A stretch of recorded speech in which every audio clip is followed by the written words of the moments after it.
أعوذ بالله من الشيطان الرجيم. بسم الله الرحمن الرحيم. الحمد لله رب العالمين. الرحمن الرحيم. مالك يوم الدين. إياك نعبد وإياك نستعين. اهدنا الصراط المستقيم. صراط الذين أنعمت عليهم غير المغضوب عليهم ولا الضالين.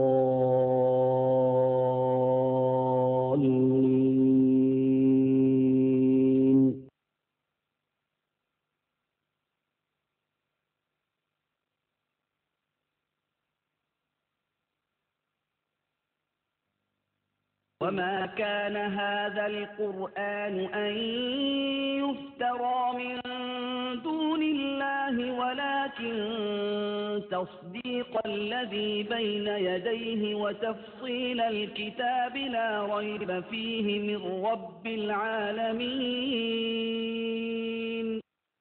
அல்லாஹ் இஸ்லாமியர்கள் மட்டும் வணங்கும் கடவுள் அன்று, மாறாக கிறிஸ்தவர்கள் கூறும் யெகோவாவும் இந்துக்கள் கூறும் கடவுளும் மற்ற சமுதாய மக்கள் வணங்கும் கடவுளும் அல்லாஹுதான். ஒவ்வொரு காலகட்டத்திலும் மனித சமுதாயத்தை நேரான பாதையின் பக்கம் கொண்டு செல்ல படைத்த இறைவனிடமிருந்து வேதங்கள் திருத்தூதர்கள் வழியாக அளிக்கப்பட்டுக் கொண்டிருந்தன. கிறிஸ்தவ வருடம் 7வது நூற்றாண்டில் வேதங்களின் இறுதி நாள் வரை உள்ள மனிதர்களுக்கு அளிக்கப்பட்ட வேதம்தான் திருக்குர்ஆன் ஆகும்.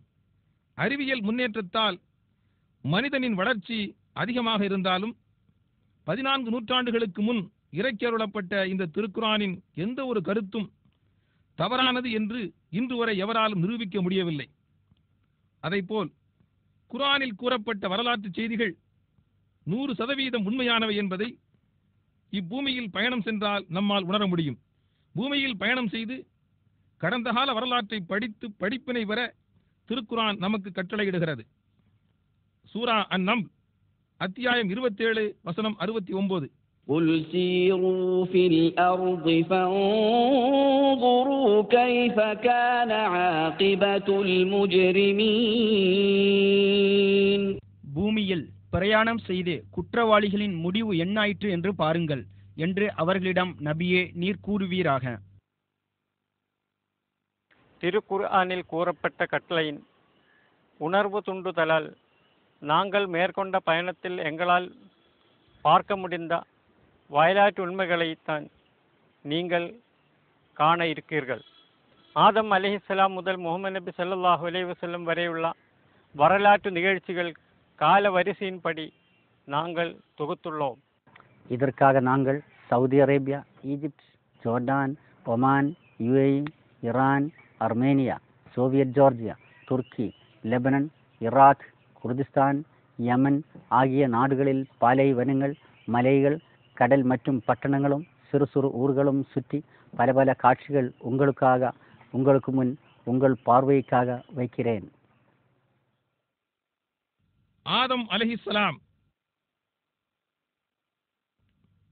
பல கோடி உயிரினங்களிலிருந்து வேறுபட்டு பகுத்தறிவுடன் இறைவனால் சொர்க்கத்தில் படைக்கப்பட்டு இவ்வுலகத்திற்கு அனுப்பி வைக்கப்பட்ட படைப்புதான் மனிதன்.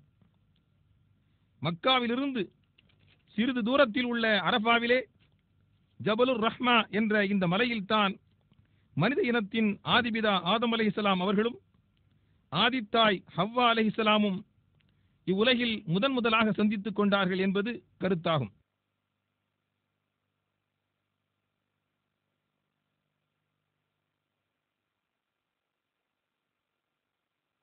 நூஹ் அலைஹிஸ்ஸலாம்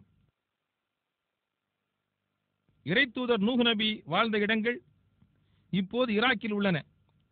சிலைகளை வணங்கிக் கொண்டிருந்த சுமேரிய மக்களை நூஹ் நபி உண்மையான நம்பிக்கையின் பக்கம் அழைத்தார்கள். அவர்கள் 950 வருடங்கள் அந்த அழைப்பு பணியை செய்ததாக திருக்குர்ஆன் கூறுகின்றது.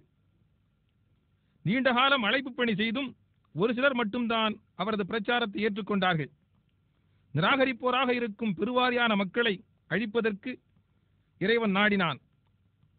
மரப்பலகைகளை ஒன்று சேர்த்து ஒரு கப்பல் செய்யும்படியும் விசுவாசம் கொண்டவர்களையும் அனைத்து ஜீவராசிகள் அழியாமல் இருப்பதற்கு அவற்றின் இணைகளையும் அக்கப்பல் ஏற்றும்படி அல்லாஹ் கட்டளை பிறப்பித்தான். وَنَصَرْنَاهُ مِنَ الْقَوْمِ الَّذِينَ كَذَّبُوا بِآيَاتِنَا إِنَّهُمْ كَانُوا ஈராக்கில் கூஃபாவில் உள்ள இந்த இடத்தில் வைத்துத்தான் அந்த கப்பல் செய்யப்பட்டது என்பது பிரபலமான கருத்தாகும். இப்போது நீங்கள் பார்த்து கொண்டிருப்பது வரலாற்று சிறப்புமிக்க கூஃபா பள்ளியாகும். வானம் பேய்மழை பொழிந்தது. பூமியில் ஆங்காங்கே நீர் ஊற்றுக்கள் பீரிட்டு எழுந்தன. தண்ணீர் ஆயிரக்கணக்கான அடிகள் உயரத்தில் வெள்ளமாக உருவாகியது. இறை உண்மையை நிராகரிப்போர் அவ்வெள்ளத்தில் மூழ்கி பிணங்களாக மிதந்தனர். ஒரு சில நாட்களுக்கு பின் வெள்ளம் வடியத் தொடங்கியது. நம்பிக்கையாளர்களையும் ஜீவராசிகளையும் சுமந்து பயணம் செய்த நூஹ் நபி கப்பல் ஜூதிமலை உச்சியில் சென்று நின்றதாக திருக்குரான் 11வது அத்தியாயம் ஹூத் வசனம் 44 அல்லாஹ் கூறுகிறான். وَقِيلَ يَا أَرْضُ ابْلَعِي مَاءَكِ وَيَا سَمَاءُ أَقْلِعِي وَغِيضَ الْمَاءُ وَقُضِيَ الْأَمْرُ وَاسْتَوَتْ عَلَى الْجُودِيِّ وَقِيلَ بُعْدًا لِلْقَوْمِ الظَّالِمِينَ. பின்னர் பூமியே நீ உன் நீரை விழுங்கிவிடு, வானமே மழையை நிறுத்திக்கொள் என்று சொல்லப்பட்டது. நீரும் குறைக்கப்பட்டது. இதற்குள் நிராகரித்தோர் நீரில் மூழ்கி அவர்கள் காரியமும் முடிந்துவிட்டது. கப்பல் ஜூதி மலையின் மீது தங்கியது. அநியாயம் செய்த மக்களுக்கு இத்தகைய அழிவுதான் என்று கூறப்பட்டது.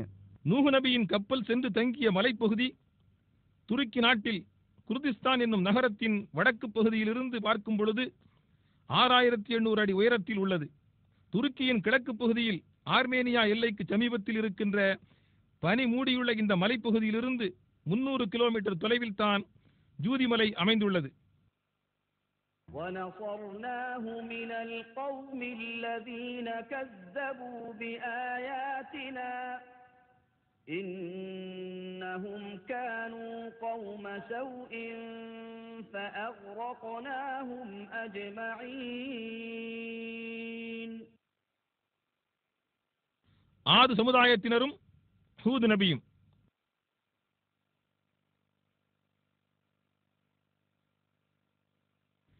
ஏறத்தாழ 7000 ஆண்டுகளுக்கு முன்னர் இன்று ஓமான் என்று அழைக்கப்படுகிற நாட்டை சார்ந்த சிசுர் என்னும் ஊரில் புதைந்து போனதும் கிபி 1992 ஆண்டில் நடைபெற்ற புதைபொருள் ஆராய்ச்சியின் போது கண்டுபிடிக்கப்பட்டதுமான காஃப் என்ற உபார் என்னும் இடத்தை நோக்கி போய்க் கொண்டிருக்கிறோம். இது ஓமான் நாட்டைச் சேர்ந்த சலாலா என்ற நகரமாகும். இங்கிருந்து 172 கிலோமீட்டர் தூரம் பாலைவனம் வழியாக பயணம் செய்தால் உபாரை அடையலாம். ஹூத் நபியின் கூட்டத்தார்களான ஆது சமுதாயத்தினர் வாழ்ந்திருந்த இடம்தான் உபார்.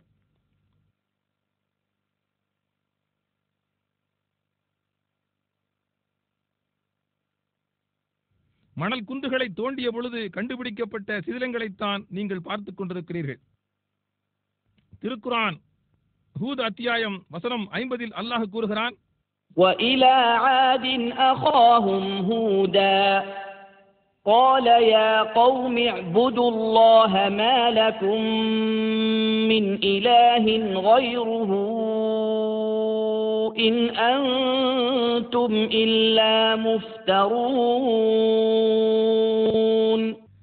ஆது சமூகத்தாரிடம் அவர்களுடைய சகோதரர் ஹூதை நம் தூதராக அனுப்பி வைத்தோம். அவர் சொன்னார், என்னுடைய சமூகத்தாரே, அல்லாஹுவையே நீங்கள் வணங்குங்கள். அவனன்றி வேறு இறைவன் உங்களுக்கு இல்லை. நீங்கள் பொய்யர்களாகவே தவிர வேறில்லை.